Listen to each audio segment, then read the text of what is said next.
पहलवान का मखना पराठा। एक बूढ़ा उस्ताद एक व्यायामशाला में कसरत कर रहा था। बाद में वो अपने शिष्यों को कसरत कैसे करते हैं सिखाता था। उसका नाम भगत था। उसके पास बहुत सारे शिष्य बॉडी बिल्डिंग कैसे करना सीख रहे थे।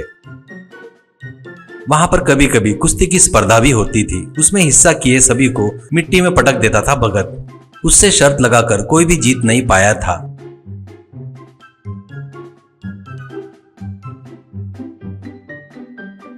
वो उस उम्र में भी उतना ताकतवर रहने का कारण वो घर में खा रहे मखना पराठा ही था। उसको उसकी पत्नी रोज मखना पराठा बनाकर उसको देती थी। एक दिन वो, क्यों जी, तुम जो कर रहे हो ना वो ठीक नहीं है। बेचारे उन जवान बच्चों को मखना पराठा खाए तो ताकत आएगी करके बताए तो तुम्हारा क्या जाएगा। भविष्य में वो खाकर वो भी जीतने को होना ना। ऐसा कहती है तो भगत, अरे पगली कहीं की, उनको ये रहस्य पता चल गया तो वो लोग मुझसे ही जीत जाएंगे। तब उनमें अति उत्साह बढ़ जाएगा। तब वो मुझे पूछेंगे भी नहीं। तब अपनी व्यायामशाला में कोई नहीं आएगा। इससे अपने को बहुत पैसे का नुकसान होगा। उनमें से कुछ लोग खुद का व्यायामशाला भी लगाने का खतरा है। इसलिए ये रहस्य अपने दोनों के बीच में रखता हूँ। तू भी किसी को मत बताना। ऐसा कहता है। भगत की खूबसूरत लड़की थी। उसका नाम रम्या था। वो कॉलेज में पढ़ रही थी। भगत रम्या की शादी अपने रिश्तेदार को देकर करना चाहता था। वही बात हमेशा रम्या को याद दिलाते रहता था, पर उसको वो पसंद नहीं था। वो कितना भी बताए तो भगत नहीं सुनता था। उसकी ही बात सही है ऐसा कहता था।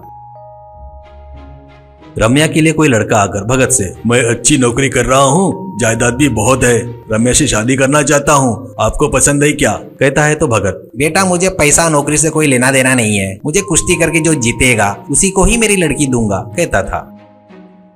तभी आने वाले और भगत के बीच में कुश्ती की स्पर्धा होती थी। उसमें भगत ही जीतता था। वो आने वाला शर्मिंदा होकर चला जाता था। वो देख रहे पत्नी और रम्या से भगत, क्या देख रहे हो? मेरे रिश्तेदार के लड़के के पास कितनी संपत्ति जायदाद है पता है क्या? कम से कम 100 करोड़ है। उसके संपत्ति के आगे ये क्या चीज है? इसलिए ऐसे शर्त रखकर आए हुए को भगाते रहूंगा, ऐसा कहता है। वो सुनकर रम्या को आश्चर्य होता था। अब उससे ही शादी करना पड़ेगा करके दुखी हो रही थी। ऐसे ही रहते हुए रम्या के क्लास में मनोज बोलकर एक लड़का रहता है। वो बहुत स्मार्ट था। पढ़ाई में भी हमेशा फर्स्ट आता था। वो बोले तो कॉलेज के सभी लड़कियां उसकी दीवानी थी। रम्या को भी वो बहुत पसंद था। अगर बोले तो और ना बोले तो अपमान होगा करके वो अपने मन की बात मन में ही रखती थी।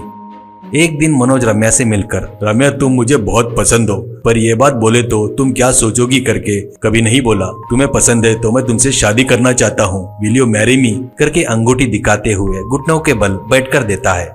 रम्या के खुशी का ठिकाना नहीं था। वो अंगूठी लेकर पहनकर आई लव यू कहती है। ऐसे दोनों मिलकर घूमना फिरना शुरू करते हैं।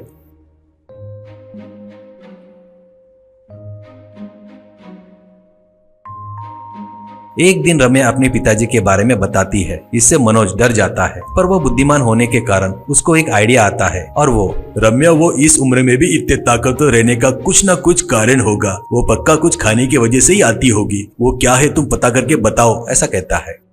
रम्या अपने घर में माँ से अपने प्यार के बारे में बताकर उनकी मदद मांगती है तो माँ, बेटी बगैर पसंद की शादी करके तेरी जिंदगी खराब करना मुझे भी पसंद नहीं है। उनको इतनी शक्ति कहाँ से मिलती है उसका रहस्य तुमको बताऊंगी, कहते हुए वो मखना पराठा दिखाते हुए उनके बारे में बताकर, कल से मैं उस लड़की के लिए भी बना कर दूंगी। तेरे पिताजी को पता ना चले ऐसे उसको खिला, ऐसा कहती है।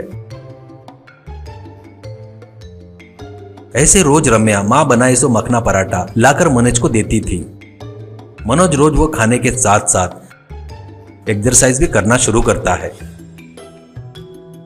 ऐसे एक दिन आकर भगत से मिलकर रम्या से शादी करना चाहता हूँ कहने से भगत उसके साथ कुश्ती की शर्त लगाने को कहता है। मनोज ठीक है कहता है। ऐसे सबके सामने कुश्ती की स्पर्धा शुरू होती है। रम्या डरते हुए घबराते हुए देख रही थी। स्पर्धा बराबरी की चल रही थी।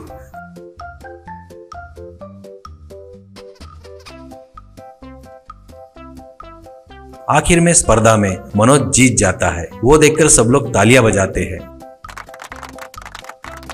भगत अपमान से सिर झुका लेता है। उस तरह मनोज और रम्या की शादी धूमधाम से होती है।